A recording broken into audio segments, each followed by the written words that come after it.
Thank you all for coming for ArtBreak. It's really wonderful to see everybody in person. We've been doing these by Zoom, and I think that this is one of our first in-person events in the museum, so it's terrific that you could all be here.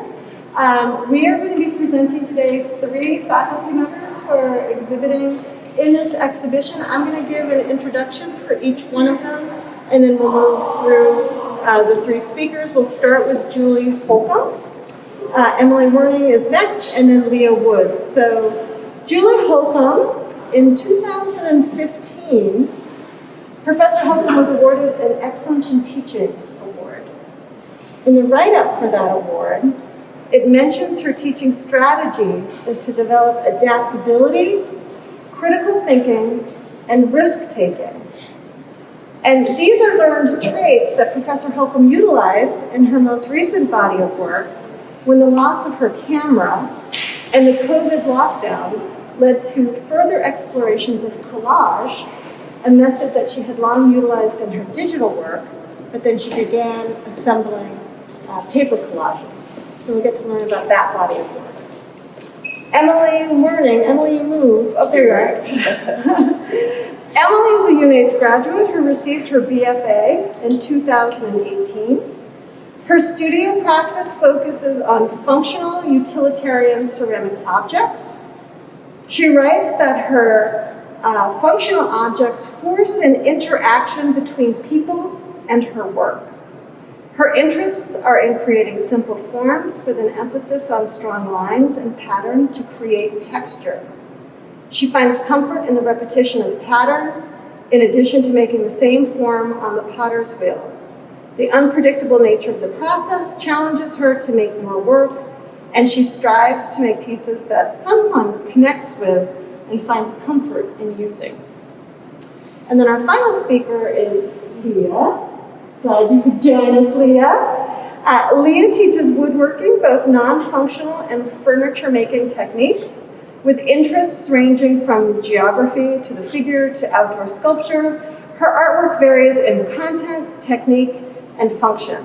And over the years, she has designed and built several bodies of work exploring such concepts as personal wardrobe cabinets, investigating clothing and the female form, Footloose, a series of cabinets for high-heeled shoes, structures, an investigation of mannequins and dress forms, and most recently, navigations and exploration of autobiographical maps. So again, thank you all for being here. We will start with Professor Holcomb. Hello, welcome.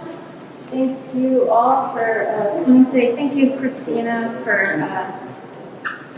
putting this show together, curating, hanging the walls, hanging up the work on the walls, and also to Laura Calhoun, who's also so helpful in the work you all do in the museum.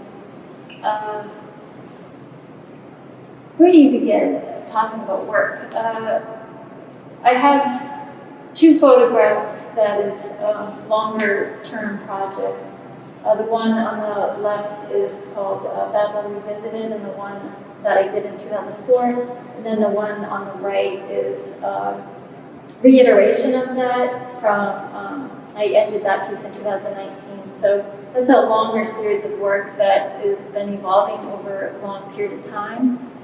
They are photographs that I've shot myself. I originally would not have considered myself a street photographer, but I think today I would consider myself a street photographer. I take photographs from my life and from my travels, and then I collage it to tell a new narrative. So they're decisive moments reinterpreted to tell a story. And these 2 pieces are based from 9/11.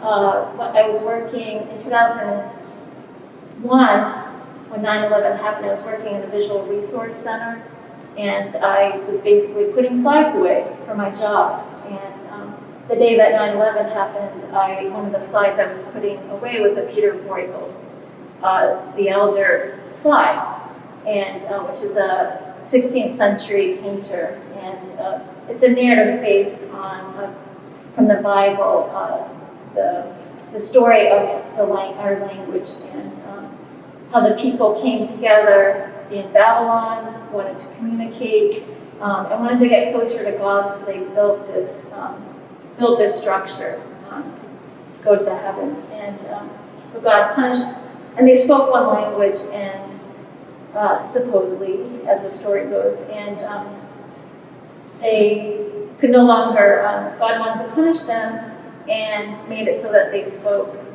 many different languages so they could no longer communicate, and then the building structure fell. So when I was working in that side library, we had a huge archive of lantern sides, glass plates, and as I was going through the glass lantern side plates, I noticed a lot of architectural buildings that had been photographed and then had been crossed out with the date that the architectural building had been destroyed.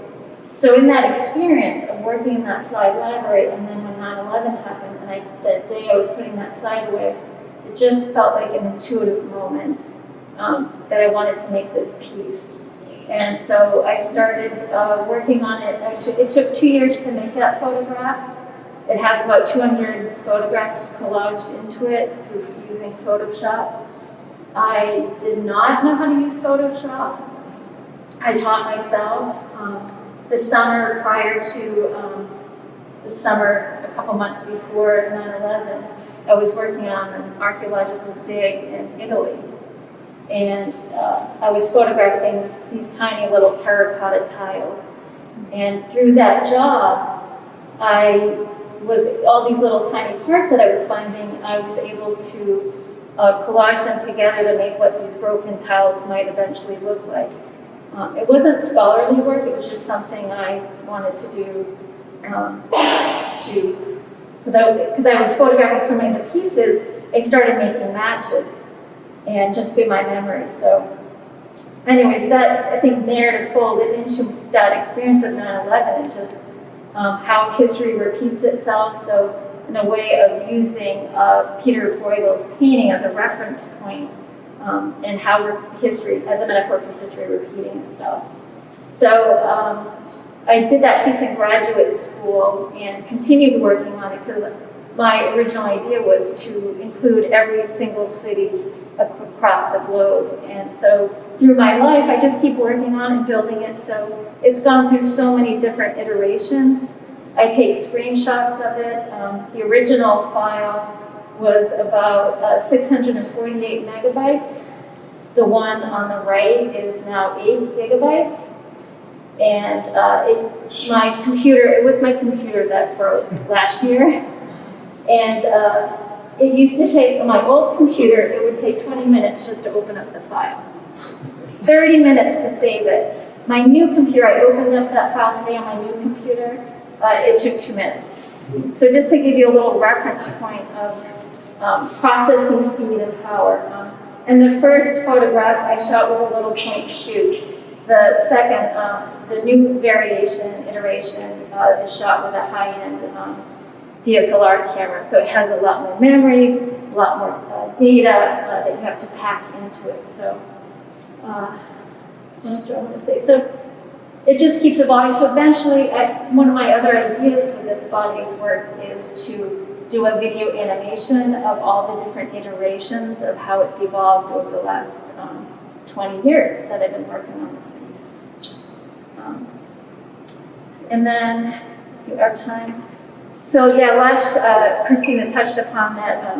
My equipment broke, and I was heading, COVID had just happened the spring of 2020, and I was walking into a sabbatical for the fall of 2020, which was perfect timing. It was like, oh, what a perfect time to take a break. But my computer broke, and when I went to get it serviced, they said, well, there are no computers, especially the computer you want. You should wait because we're getting a better computer in the fall. And so I just put that work on pause, my digital work, and thought maybe I would just work in a different manner for a little while. So I collect a lot of books and at thrift stores and a lot of art history books. And so I had an idea to do this large collage with all these female figures, nude figures from modern art books. And I just started cutting out the female figurative forms. And as I was taking the scraps, I started realizing that there was more to the work than what I was originally working on. So what we're looking at in these small collages are actually the scraps from the bigger collage that I'm working on. I think the bigger collage will probably take as long as one of these other pieces, 2 years. Probably I've already been working on it for a year. But it's basically all the nude female figures from modern painters. And so I'm taking that negative space and collaging it into other modernist painting, and creating a conversation and telling a different type of story. But I think this worked for me because I've always traditionally done collage work through using Photoshop and doing it through a computer, through electricity, and working in this other method where I'm actually cutting books, paper with an X-Acto blade, and then actually scanning in those parts into the computer. Some of these are actually 2 pieces, some of them are 3 pieces, but then I do another intervention, which is I clean some of the parts up in Photoshop. So it goes through a 3-part cycle. And I think it's also referencing, the history of art, I think Western art, the canon of art history, and it's also, I think, I'm curating these collections from these books and what I'm interested in. I think it's also helping me think about composition and color. And also, I think the representation of the female form, too. I think what else I want to say about this.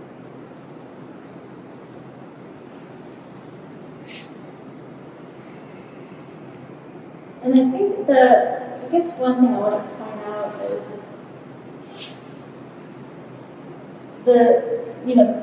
part of this feels like they're part fact and they're part fiction. They're part autobiographical, but they're also historical as well.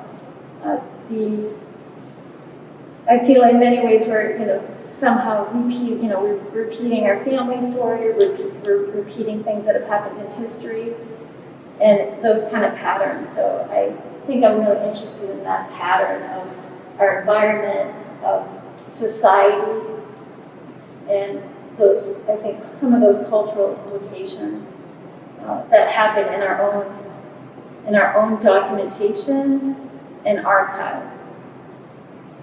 I think that's all I have to say about that. So is there any questions? Leah? I love the fact that you've been working on this idea that you started in 2004, or at least this image. 2002. Yeah. 2000. And so working on a project for so long, what are some of the ways that you're thinking about it now that are noticeably different from how you were thinking about it then?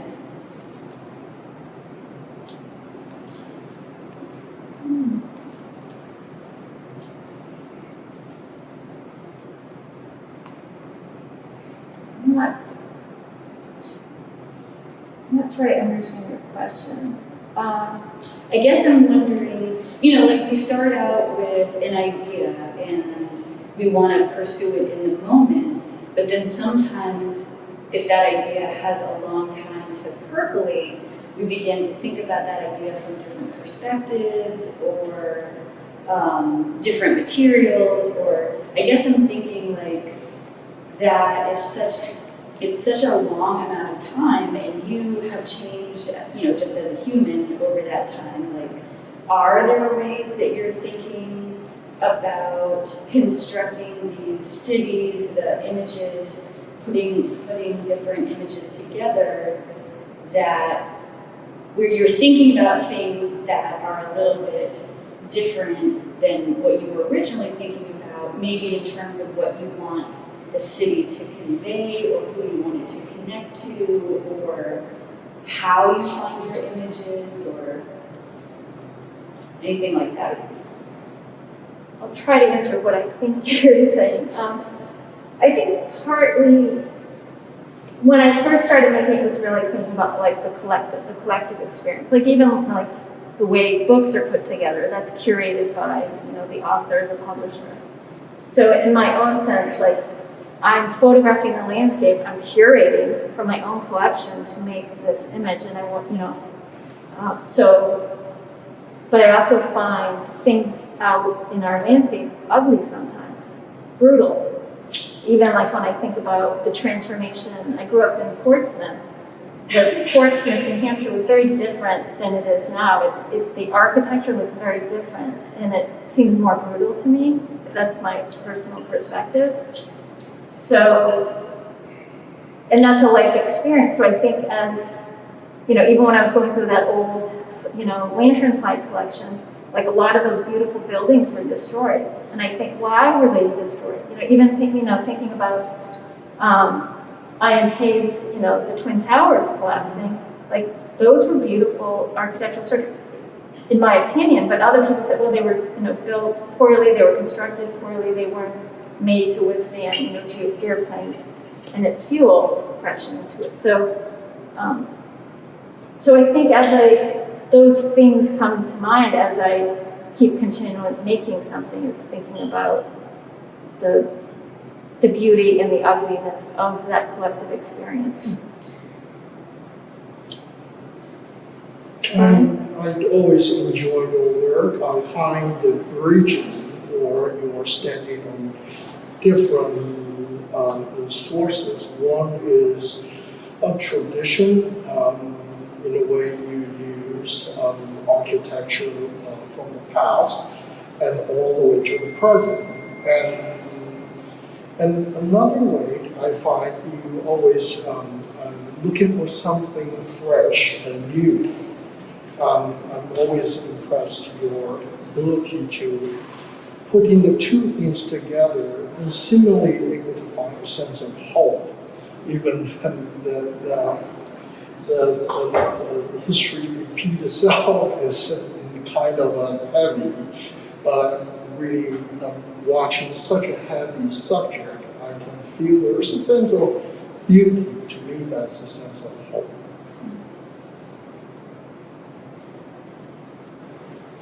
Is that right? Sometimes, like personally, I feel like the older version is more hopeful than the newer version. Interesting. And even just having this conversation, I realized I can't wait for the next iteration of it because it seems less hopeful. It seems rougher, cruder. That seems like more of that brutalist period in architecture. And so it's not as soft and refined. It almost has too much information, right? Too much of the concrete jungle in it, right? When we think of New York City, it was designed to have parks and gardens, and this one does not. So I need to bring the hope, I think, back. All right, well, thank you very much, Thank Julie. you.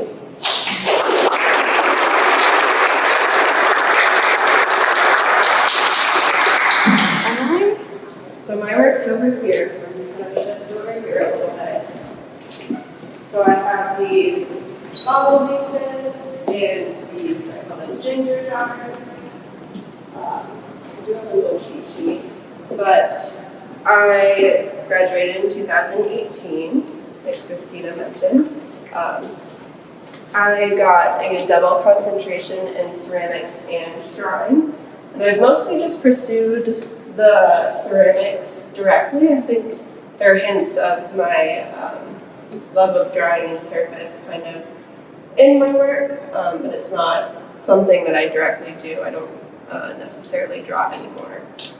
But after I graduated, I went to North Carolina and did an artist residency, a year-long artist residency at a ceramic studio where I was teaching classes, I was taking workshops, so they would host artists that came and taught different techniques. And one artist that really stuck out to me was Ron Philbeck. So he taught us his thing, which was working with slip. So slip is liquid clay. And I do that on the surface of my pieces. So the liquid clay, you use an immersion blender to get out all the lumps and bumps. So it's a nice like smooth mud, essentially. And I throw all my work on the wheel. So I threw these pieces on the wheel, and then right after I finished throwing the initial form, I take the slip and I slap it on there, and I have the wheel spinning, so I smooth it to create a nice smooth layer of the slip. And then I either take my finger or a tool called a rib, which is kind of like a kidney-shaped plastic tool or silicone tool, and create surface designs in them. So I have kind of been stuck on that ever since it was introduced to me in 2019. I've just kind of tried doing it on different forms. So I was kind of nervous to do it on these forms. They're traditional ginger jar form with the curves. And previously I've been doing it on kind of straight-sided pieces, like you can see my bottles over there. And the lines read a little bit different on a straight surface as opposed to a curved surface. So these were a fun challenge. I wanted kind of a bigger piece, big for me, because I make functional work. They were a fun challenge to play with the surface and the pattern that I wanted. So I did a couple go-arounds. Like I tried a couple different patterns, and then I'd erase it out and add more slip and go back into it and add the patterns. But I'm pretty happy with how these came out. But of course, after you initially make the piece, you're not done with ceramics. You have to move on to the next part. So you have to fire these in the kiln and then glaze them. So glaze is the color. And you can think of it as like melted glass. It's not necessarily melted glass, but it's a lot of chemistry involved. So each of these has 2 glazes layered on top of each other, and they have to be just the right consistency when you are dipping them in. So these 2 are actually the same glazes. One time I dipped it in, it was just a little bit thinner. So this one, I had kind of a brown glaze underneath, you can see it peeking through. And then I dipped it into a green glaze, and it was a little thinner. Maybe I didn't hold it for the 2 to 3 seconds. I just kind of dipped it in and out. So you can see the brown kind of hinting through this piece more than this one. You see more of the green peeking through. And I really like focusing on adding the slip and the pattern to the pieces, because then you get those moments with the glaze. So I do enjoy just a flat, clean surface sometimes. But when I'm in the mood, I can't stop. I have to add the slip on there. It's part of the process, and like the tactile process of scooping up the slip and putting it on there. I find it really satisfying. And I think that's where my like drawing in surface comes through. Like I said, I don't necessarily practice drawing anymore, but I think it still comes through where I can't have a blank surface. I have to kind of mark it up with some sort of texture and pattern. But with these pieces, like I said, it was kind of a struggle to figure out what pattern I wanted to do, because the lines hug the curves differently. I took a little more playing around than the bottles over there. But yeah, I'm still stuck on this process. Right now I've been doing it to more like mugs and bowls. I really enjoy smaller functional pieces that people use in their everyday home. Even like this piece, it could be considered an urn, something that sits on your, I don't know, above your fireplace, maybe you put someone's ashes in it, or maybe you just use it as a lidded jar for trinkets and things. But I like the idea of someone interacting with my piece and using it every day, or just having a personal connection with it. But let's see. So, do you have any questions about the process? I know I can get really deep into the process of ceramics, so I kind of skip over it a little bit. I have a question, not so much about the process. Yeah. So you're referencing two different historical forms. So you have the ginger jar and you have the beer bottles. Mm-hmm. Can you talk a little bit about how you decide on the form? Yeah. So when I was in North Carolina, I met, North Carolina is very clay country. Everyone basically has a pottery collection, and the studio I was at had a bunch of members that came and used it. They could either pay for a week, a month, a year, and come and make stuff. And they had a lot of dogs, so I did a lot of dog sitting and stayed at their houses. And I was surrounded by these beautiful pottery collections. So I was inspired that when I would go and I would dog sit for these people, I would take pictures of the pottery, I would draw the pottery to take note of it. And one member that I dog sat for, she had these beautiful ginger jars. They were probably this big at the base and went up, but then they turned into a lamp.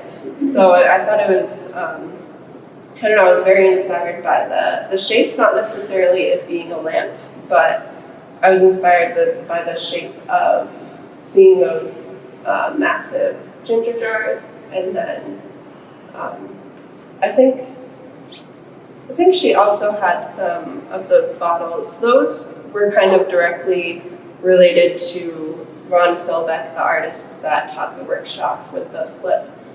So he had a lot of bottle forms, and that's what he directly taught us. So that's kind of what I clung on to get that process down and learn how to do the slip. But I think being in North Carolina around all those people that had so much knowledge of the history of clay and just an immense collection was really a lot. I still reference and still go back to those photos of when I feel stuck. I'm like, oh, what else can I make? What can I try? But I revisited this form this past year because Roberto Lugo had a show at the Courier, and he makes these massive ginger jars with illustrated drawings on them. So I kind of, whenever I see it pop up in the ceramics world again, I'm like, oh yes, I did like doing that. I'm gonna go back and maybe revisit that form.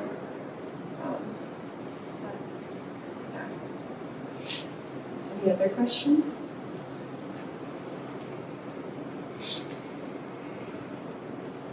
Thank you, Emily.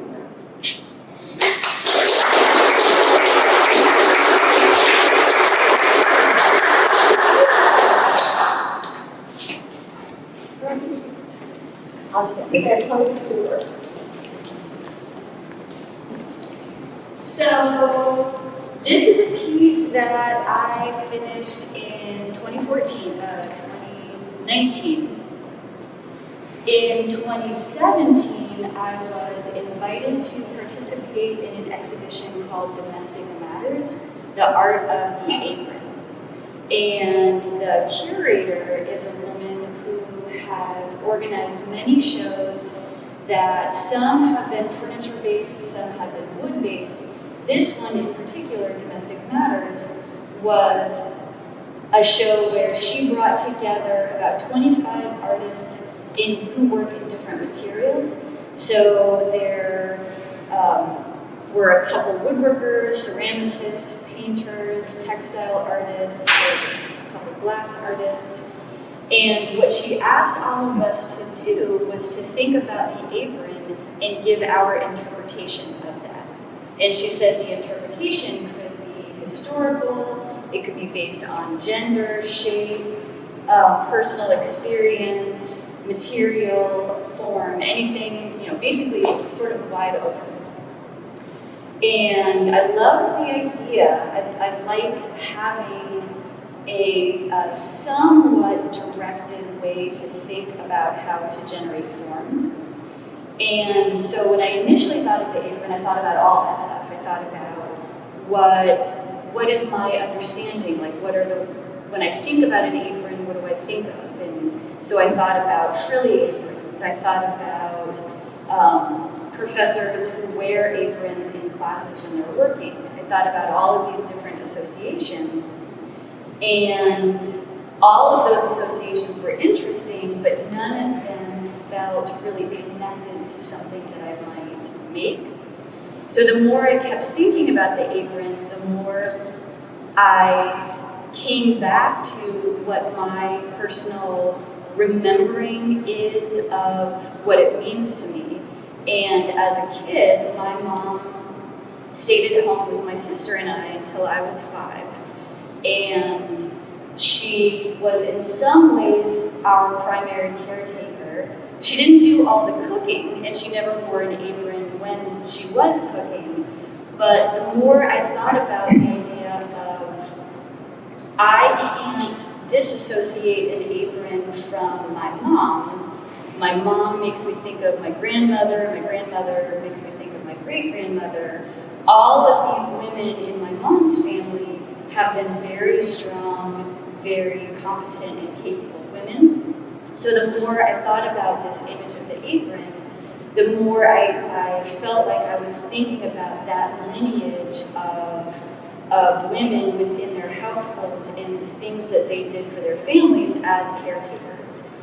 And when I thought about caretakers, I thought, well, that's not just feeding. That is picking you up from school when you're done, or dropping you off at a play date, or getting a snack for you, or, like all of those little things, thousands of little things that somebody does to make sure that they're providing for you, making sure that you're safe, making sure that you're fed, clothed, etc.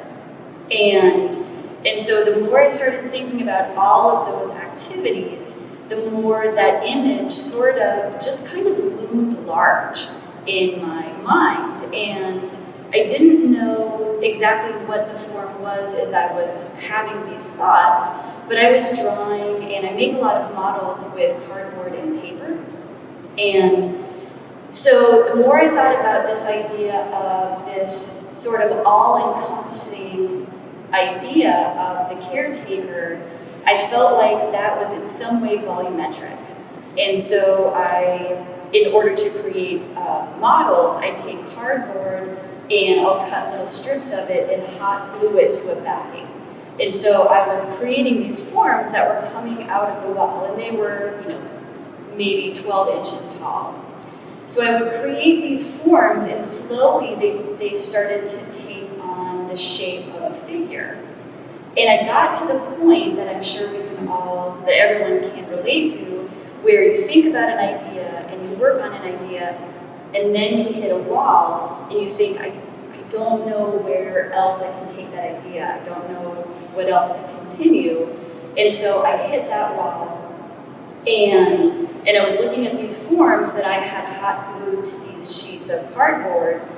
And sometimes in that moment, you can find yourself making a decision that feels uncomfortable or scary or wrong or weird. And so I did exactly that. And so I just pulled these forms off of the cardboard, and all of a sudden I sort of plopped them on my bench and thought, okay, well, what if I tried to make them stand up? And then that became both weird and exciting and challenging to think about all of those things that go into play. Like how can I get this thing to stand up? What in the world is it? I was sort of going from the very practical to the very broad ideas. And I think as I began working on those models, I began to realize that all along I had been thinking of this idea of the caretaker as a role that somebody would step into, literally and figuratively.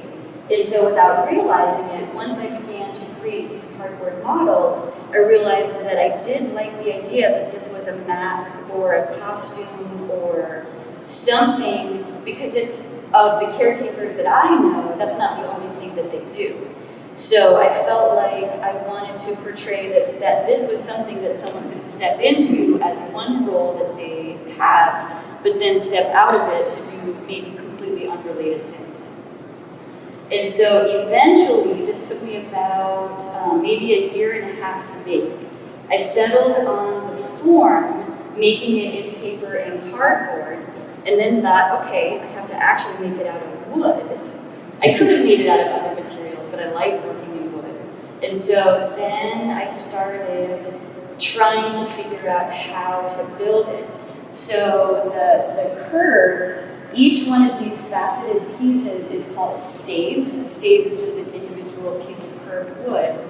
If you think of a wine barrels are composed of individual staves that are held together not with glue, but with those metal straps that people tamp down around them to hold the edges. So they're coopered, which means there's an angle along the edge.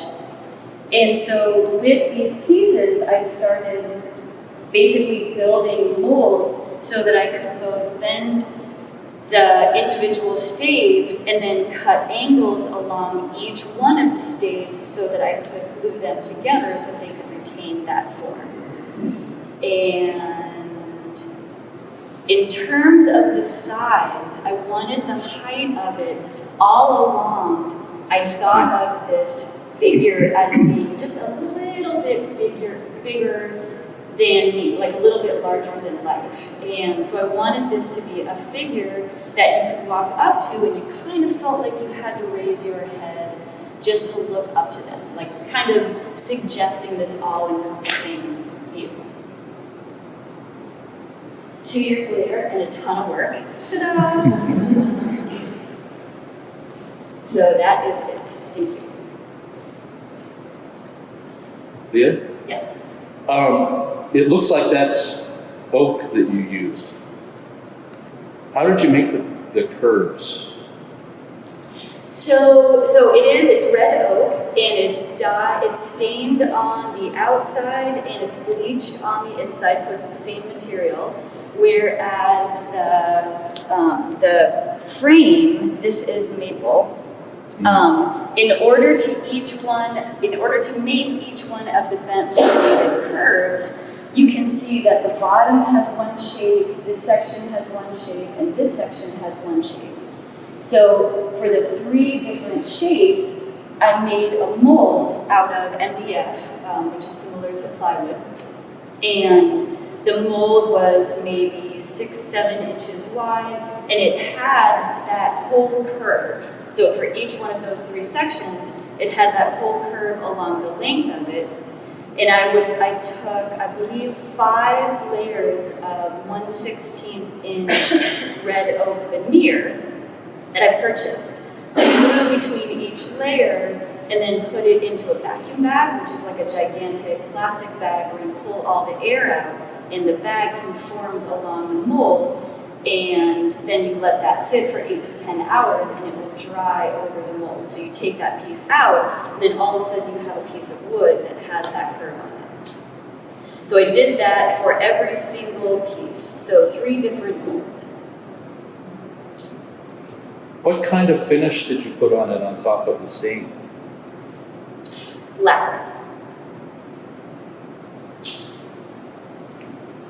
Your precision, the hourglass of this is just so perfect in each of the pieces.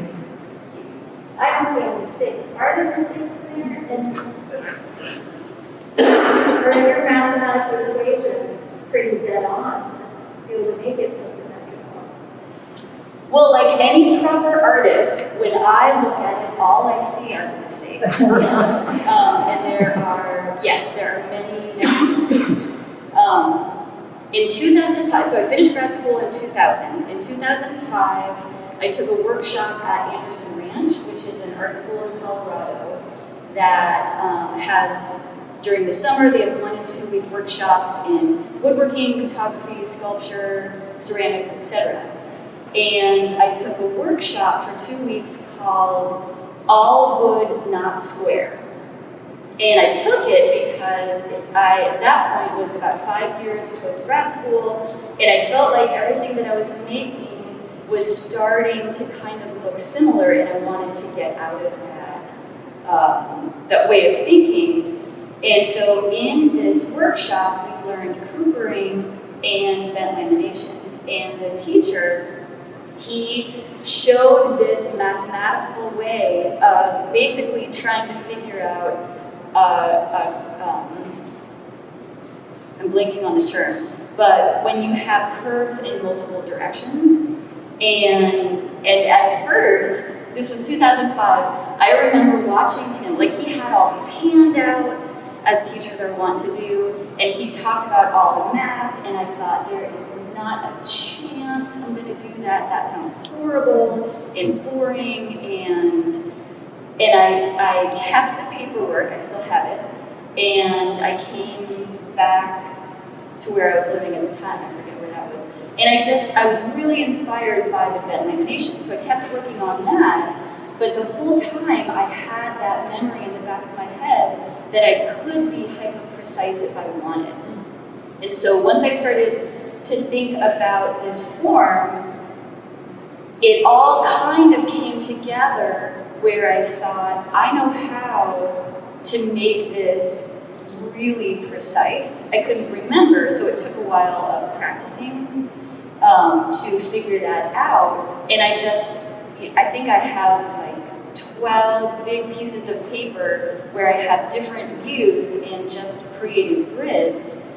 And that was an interesting experience, thinking that you learn something at one point and you might hate it and you might not realize that somewhere down the line you might not only remember it, but also be interested in it. So yeah, it was a funny moment when I realized that not only could I do this, but I knew how. And, and just remembering how visceral my reaction was back in 2005. To the fact that you're working more sculpturally, less in terms of furniture, and sort of where that shift was for you. I think it came from really enjoying building furniture, but feeling like and I still enjoy building furniture, but feeling like there was a little too much restraint that was placed on a furniture object. Whatever it looks like, if a desk is going to function as a desk, there are certain things that it has to have in terms of height and size and stuff like that. Same with the chair, same with the cabinet. And so I think one of the things that I did for years was, I think I made furniture that was kind of trying not to be furniture by playing with the size or the shape or its functional, physically functional offerings. And so I think that as I moved into non-physically functional work, I think I sort of felt like I didn't have those restraints. And so I could get bigger, or I could I had freedom to play with size that I didn't have before. And I'm still finding that. Like now the piece that I'm working on is like 20 feet long. And so I think that yeah, getting kind of bigger is something that I took super baby steps with for the first maybe dozen years after grad school, and now I'm feeling like I want to be slightly bolder in my steps, like full foot of a step. Yeah,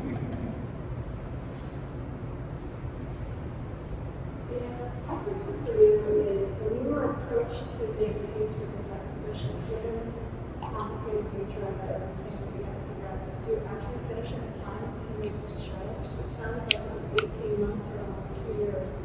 So it was a 2-year. Yeah, and that's not uncommon. That I'm sure other people have had that experience where someone approaches you and says, 2 or 3 years down the road, we want something. So yeah, so we're gonna have some informational sessions or meetings or sketch or model check-ins or something like that along the line. So yeah, that was fairly common. And really nice.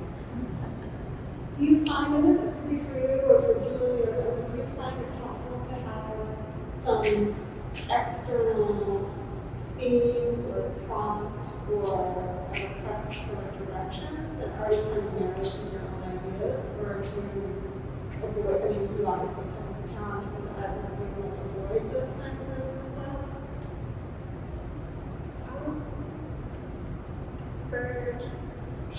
For shows, I haven't applied to that many because of that, but I do commissions for people, and I have to have a conversation with them about the piece that they want or some pieces that they want before I decide whether it's going to be in my wheelhouse or too out of what I do. I was not given that long window of time. It's been usually a year time frame for something upcoming or a themed project. So that's interesting to have such a long window of time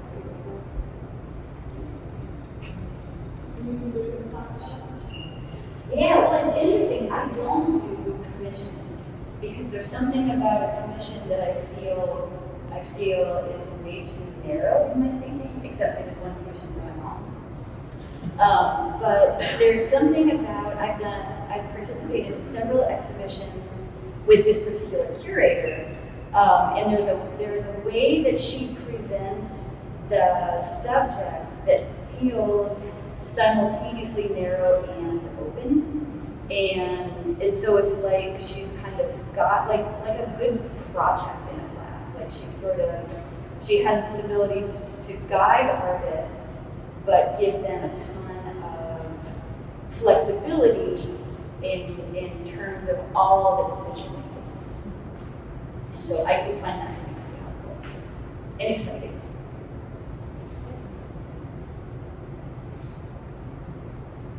Well, if there are no other questions, I'd like to thank all of you for presenting your work. Everyone is welcome to stay and enjoy the rest of the exhibition. And thank you, Leah, Emily, and Julie, for telling us about your process and your pieces. Thank you.